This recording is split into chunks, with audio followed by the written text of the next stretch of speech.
Assalamualaikum geng. Penghujung 2025, aku ada nasihat santai sikit aku nak bagi.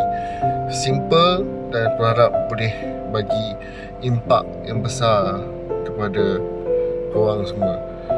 Hidup ni orang cakap keras, betul, tapi kepala batu lagi keras geng.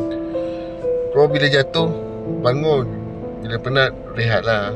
Jangan penat sikit terus baring sampai esok lusa tak bangun. Kalau kau rasa hidup ni berat, kan, jangan salahkan dunia.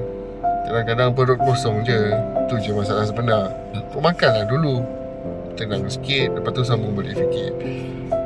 Hidup ni senang je. Kalau jatuh, kau jangan menyeluh lama-lama. Rantai tak salah, kita yang jalan tak tengok depan. Bangun, betulkan langkah, kau jalanlah balik. Nasihat aku senang je geng. Hidup ni boleh keras, tapi jangan hati. Kalau hati keras, nasihat pun melantun. Susah. Jadi itu sedikit sebanyak aku harap boleh buka fikiran korang. Apa-apa pun, jumpa di 2026. Assalamualaikum.